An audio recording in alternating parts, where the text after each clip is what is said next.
Have you ever wondered what are the main causes of belly fat? And I think we think about this and we're like, yeah, it's eating too much, right?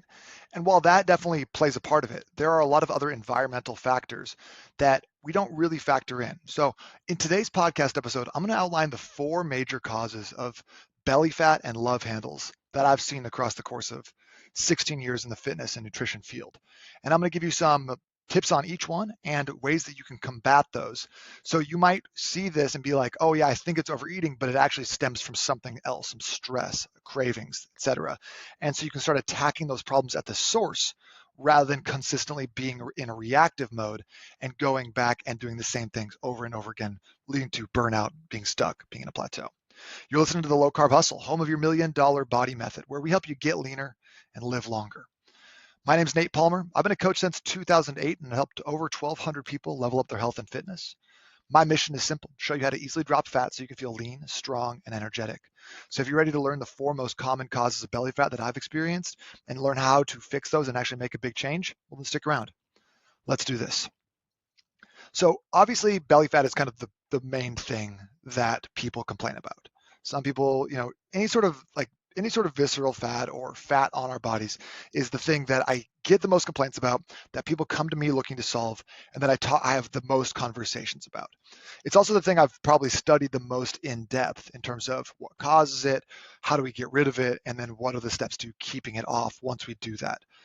But I want to dive into specific belly fat, visceral fat, and love handles today, because there are some other differentiators of those types of fat that we don't necessarily see in other adipose tissue. Adipose tissue is just fat in the body. So I want to talk about some of like the hormonal things that we see, environmental things that we see, and results that we see from overeating, over drinking, etc. So the first piece that I think is important to think about is like where is it coming from for you? And I have a quiz that I just put out called like what's the cause of my belly fat. So you can take this quiz. I think it's like 13 or 14 questions. It'll give you a pretty good idea of where you're at based off a couple like lifestyle factors and things like that. Just go to milliondolarbodylabs.com/quiz to get that. I'll put that in the show notes as well. So if you want to check it out kind of for you personally, but honestly, as you're listening to this, maybe something will resonate with you. So one of the big things that I've seen recently that keeps coming back to bite people is cortisol. Cortisol, people talk about it like the belly fat hormone. They call it the stress hormone. And I mean, they tend to villainize it, because if you call something the belly fat hormone, then obviously we don't want that thing, right? But cortisol is not a bad or a good thing. It's just a thing, right? And if we don't understand it, then it becomes easy to focus in on it or not necessarily know how to fix it. The problem with cortisol comes when we have too much of it for too long. See, cortisol is great in the morning. That helps you get up and out of bed. Having a spike in cortisol spikes your stress levels a little bit, makes you awake and alert. But if we have that low level of cortisol just consistently in our system all day long, our body thinks we're in this fight or flight mode. And what happens is we start to act as if something bad is going to happen to us and we need to store calories for later, right? So thinking about it from an environmental and evolutionary perspective, if you are having a really stressful life, you're running away from something, you just need all the calories you can get, your body doesn't know when you're going to get your next meal, it is going to preferentially store a lot of the calories. And the easiest place to store calories is in your belly fat and your love handles. Cortisol is a steroid hormone. Actually, it's produced by the adrenal glands, and it is released in response to stress and also sometimes in low blood glucose concentrations. I know that most people are thinking, well, I already have, I have high blood sugar, I have high A1C, but with a higher blood sugar comes big spikes and big dips. And so if we have our blood sugar a little bit more mellowed out, that can really make a big impact on it. Prolonged stress on the body can actually create chronic cortisol elevation, which in turn increases that visceral fat. That's the most harmful type of fat outside of organ fat, because what happens is you start building up fat around your organs, right? And it starts kind of choking them off. And visceral fat is crazy because the more of it you have, the more it continues to build. And you'll actually see visceral fat developing arteries, almost like it's developing its own, like into its own organ. Okay, and this is like awful. This is super dangerous stuff. This is one of the things that I think is killing a ton of Americans. But when you have more visceral fat, a couple things happen. Number one, that visceral fat can literally speak to your brain and request food. So the visceral fat can drive more cravings by giving you the sensation that you're hungry, but it's really just this fat mass that wants to grow and continue to keep building on itself, right? So once you start building visceral fat, not only are you getting more cravings from that visceral fat that are not even real, they're just hormonal things that it's sending up to your brain to signal hunger, but also that visceral fat is releasing inflammatory markers into your blood all the time. They're called cytokines. And those things can cause inflammation in the blood vessels. It can cause that atherosclerosis, cause the swelling there. It can cause heart issues. It can cause blood clots. It's just super bad for you. I mean, inflammation is not great, especially chronic inflammation. And the more visceral fat you have, the more chronic inflammation you're going to have. It's a big problem. And we'll get into a little bit more about what you can do about that and also some of the other causes of it in a second. But a lot of studies have shown actually that people with high cortisol levels that are due to stress are significantly, like talking like 80% more likely to have abdominal obesity. By the way, one thing you can do to check if you like what your body fat levels are, if you had a healthy perspective, is just measure your waistline at your narrowest part, right? So you don't get any hips in there. It's usually like an inch above your belly button, and then divide that by your height. So do that in inches on both, and then divide those together. Your ratio should be about 0.46. If it's 0.5 or above, you got some work to do, okay? Some research actually from the American Psychological Association that shows that when people are stressed out, when they have higher cortisol levels, they are more likely to eat more food and unhealthier food. So now we get the connection between binge eating and using food as a soothing mechanism as that goes along with the stress, right? And then you feel stressed about what you ate, you beat yourself up for it, you have more visceral fat, you beat yourself up for that, now your stress levels are even higher. It is a vicious cycle. So one that we need to really stop. And it's not going to just be diet and exercise. You have to stop this at the source. So what do we do? How do we fix this? Number one, we just got to get out of a situation where you're constantly elevating your stress levels. And we can do this a couple different ways. Number one is kind of getting back to nature, getting back to the source, right? So I think a couple things that I like is getting out in the morning, getting some sunlight. A lot of people like grounding, getting on some dirt or some grass or something like that first thing in the morning. And then from there, we want to also make sure that you're doing some sort of meditative practice, maybe something like yoga, breathing practices. And then on top of that, we want to start managing your diet in a way that does not add additional stresses onto it. Think about this. Like, I don't know how mentally healthy this is, but my mind has been in kind of a dark place around nutrition, just feeling like everything is either designed like at the moment, there's no neutral foods. It's something that's going to like improve your health or something that's like actively trying to kill you. You know, having some eggs, improve your health. Hot Cheetos, try to kill you. You know, have a steak, improve your health. Have a donut, trying to kill you. You know, have some broccoli, improve your health. You know, have a deep fried chimichanga, trying to kill you. And so when you're thinking about the foods you're eating, they're either causing stress, causing disease, or they're causing health. I just don't see there being any neutral middle ground right now. It's not the 80s. All of our food is super, super toxic unless you're getting these single ingredient foods like eggs and meat and fruits and veggies. So start thinking about your food like that. And when you start off your day, making sure that you are not overloading yourself with those foods that are causing toxic buildup and inflammation and stress. So the way I like to combat this is with having a meal that is going to regulate your blood sugar first thing in the morning. So the easiest, my go-to is the $1 Million Body Shake. So I do 2 scoops of the whey protein from $1 Million Body Labs. I do a bunch of ice cubes. I do some almond milk, sometimes regular milk, sometimes water, depending on what I have around. And then I do 2 tablespoons of either peanut butter or almond butter, and then add a pinch of sea salt on top of that. Blend that up because shaking ice cubes is tough. And that's a great way to get you started without really blowing yourself up and having a ton of stress for the day. It's going to level you out. It's going to give you amazing energy. It's going to make sure that you're not having cravings, because cravings and energy dips are both symptoms of this problem of cortisol, okay?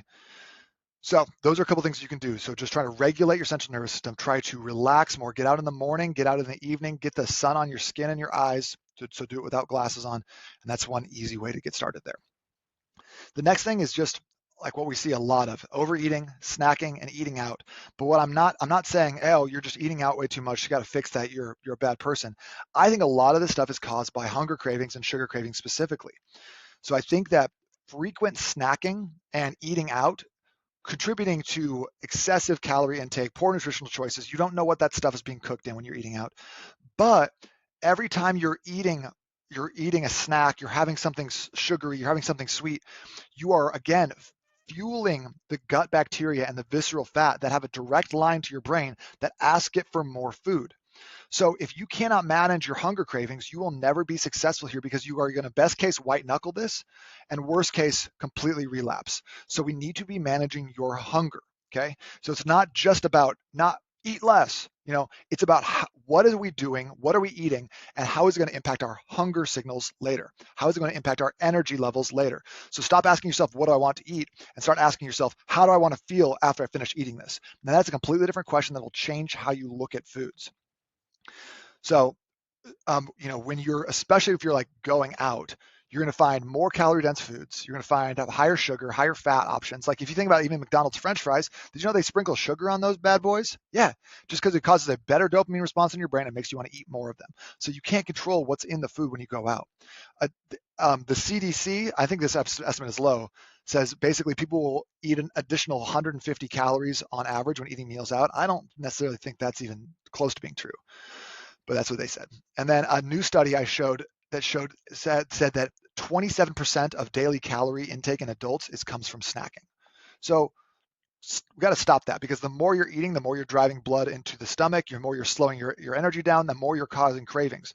I tell all my guys who want to gain weight, these 17-year-old, 18-year-old kids who are trying to go out, do sports, be a football player, whatever, is to have something sweet before they eat. So have an orange, have an Oreo, something like that, like 30 minutes before dinner, and it makes them ravenous. So it's a great trick if you want to gain a bunch of weight, and it's a shitty trick if you're trying to lose weight and be lean. So stick with 3 meals per day. 2 can be even better if you're sedentary, and then avoid those sweets, avoid the things that are causing you to be more hungry later. Third, and this is huge right now, especially post-COVID when a lot of us are working at home, is just a sedentary lifestyle. Low physical activity contributes to weight gain. We know it does, especially around the midsection, as inactivity leads to a lower metabolic rate over time and decreased muscle mass. So a lot of people think, oh, I hit 35, I hit 40, my metabolism slowed down. It didn't. You slowed down. You stopped walking and moving around and doing different things, because when you are slow and sluggish, you have less energy, your body will start to slow you down automatically. So you'll start to find yourself parking closer, doing less work. If you're a toe tapper, you'll stop doing those sorts of things. So giving yourself the ability to move more. So by getting up in the morning and doing some movement, doing a walk before bed, making sure you're training or doing cardio or something on a regular basis, having some sort of movement practice. For me, this boils down to sweat every day. Sweat every day. Easiest rule in the world to follow, and it will pay off massive dividends. So if you like pickleball or yoga or jiu-jitsu or whatever, just get out there and sweat something every day. According to the World Health Organization, again, I think this is low, is 1 in 4 adults is not active enough. I bet it's closer to 3 in 4, to be honest with you. And then less than 5% of adults do more than 30 minutes of physical activity per day. So it is really not hard to be exceptional in today's climate and environment. All you got to do is be physical for 30 minutes, and you're in the top 95%, which is crazy. Or you're in the top 5%, rather. You are passing by the 95%. So walk more, move more, park farther away, get as much movement in as you can. It's going to save your life. The last one, and I wasn't even sure if I wanted to put this one in here, because the phrase beer belly obviously leads us to think alcohol, right? Drinking alcohol is a huge detriment. I have yet to see someone in the last couple of years who's drinking twice a week and losing weight consistently. I don't see it. And I think that people used to be able to do it. I don't see it as much anymore. And I'm gonna kind of draw 2 things together here. A lot of people are concerned about seed oils, and while I don't think that those are like our complete enemy and the worst thing and throw them all out, avoid them as much as possible. But check this out. A new study just came out showing that when you have seed oils while drinking alcohol, you increase your amount of visceral fat stored, and you increase the amount of plaque and atherosclerosis, the buildup in your arteries and veins. It is extremely detrimental to have alcohol and be eating those crummy, high-fat, high-carb foods at the exact same time, which sucks, because that's all the things that sound good, nachos, pizza, etc., when you've been drinking. But I feel like if you are drinking and then you are eating on top of that, you are not making good choices. I've been to Jack in the Box at 2 in the morning. I know that those people are not sober. And you really risk developing massive amounts of abdominal obesity. Um, Drinkers are twice as likely to develop that. And then also, if you're consuming more than 3 drinks in one sitting, in addition to the calories from the drinks, you consume on average 430 extra calories from food because you just have lowered inhibitions. So, I mean, like, you know the answer to this one. It's just stop drinking so much. And I think there's a couple like easy ways to do this or to structure it. My favorite way is I call it the drinking donut. So eating your heaviest meal about 2 hours before you have a drink, waiting until you drink, drinking a glass of water every time you have a drink, and then stop drinking an hour before you have your next meal. That's an optional way to go about it. You kind of ruin it if you're having beer or Mai Tais or pina coladas, but you can actually drink without waking up with a hangover or really like derailing your progress too much, as long as you're keeping it like 3 drinks or so. So that's some quick tips for you. But if you want to know more, you get some of our we have 2 challenges that can kind of help dial these in.